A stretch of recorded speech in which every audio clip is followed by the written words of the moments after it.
Okay, so we're back. I had to go get some stuff prepped up for this next phase where we're going to, if everything goes according to plan, we'll build a fireform barrel and we'll go out and fireform these in the way that I'm used to doing. I really thought I could change horses in midstream here. Turned out that that was just a waste of time. So while I'm lining this up here, I'm going to go ahead and all the cases that we've done so far on the video, I'm going to try to salvage them. I'm not going to salvage them for much good, but here's the thing. I'm going to go through the sequence of how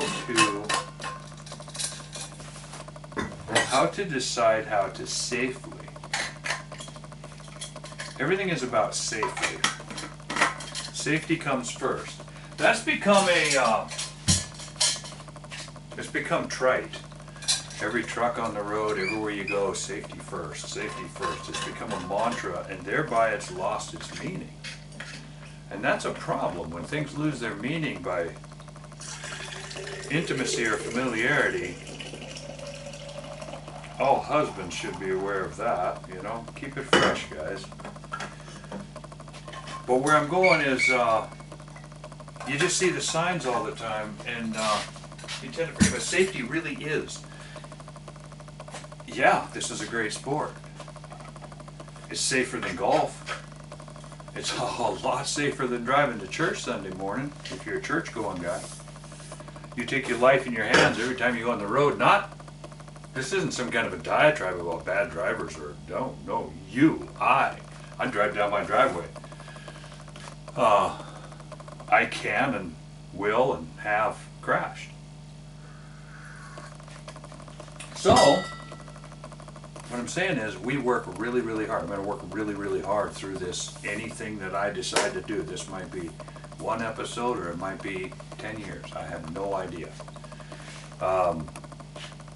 It might be something I do just for myself. But what I'm going to do here, boy, those came out tight. I'm going to have to pull those. These are some of the cases that I brought in and to measure and find out how my cutter was doing.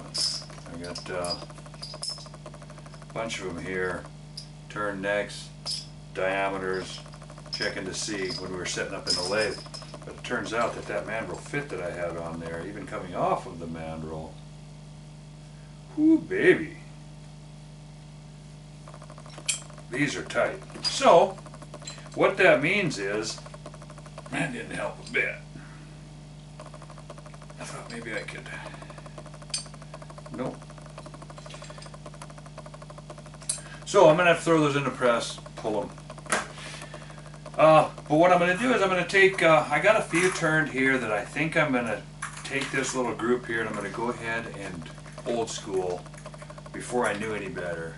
These were turned on. I got successful. After the camera went off, I turned another few and I stopped short and I went, you know what? I'm going to set these in a box. I'm going to take those and make another episode, another thing out of them. I'm going to take these good ones that are here. What is there, 32? I'm going to make it some more until I get about 60 or 70. And when I get this, I'll use all these to get the process ironed out. Once the process is ironed, well, I know what I want to do, but I want to lick this here in the lathe thing. When I say ironed out, there are reasons why.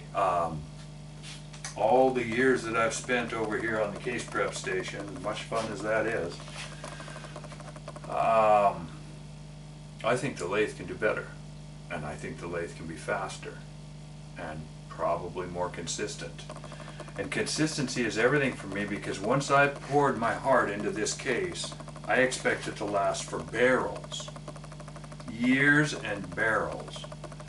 I expect this case to be fired 10, 20, 30, 40, 50 times. I expect it to still be shooting better at 30 firings than it did at 3 firings. If it doesn't, my method is flawed. If I'm not able to win with it, and I say win, I say You know, if my setup results in a gun that won't, the standards out in the industry are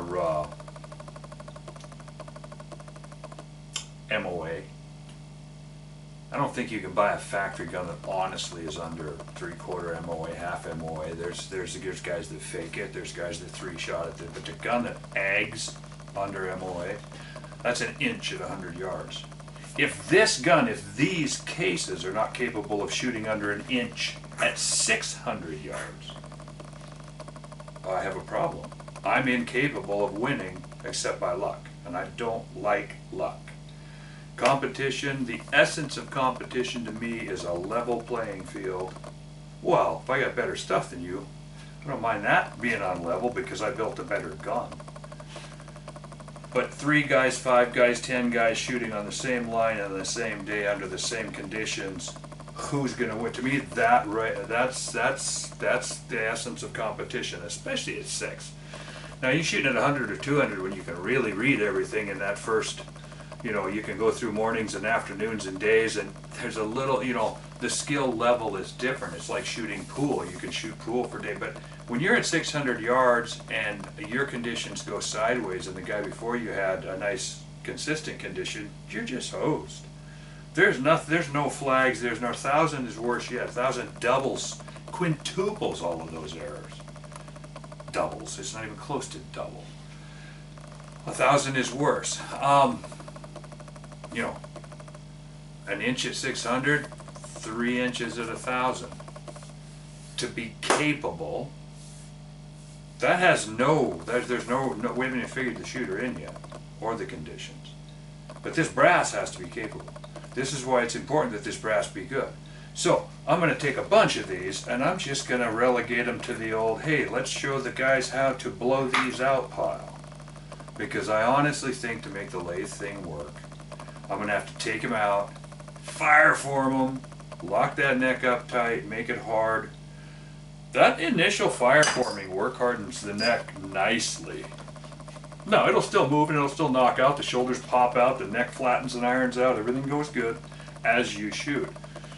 But turning necks without shooting them is off the table for right now.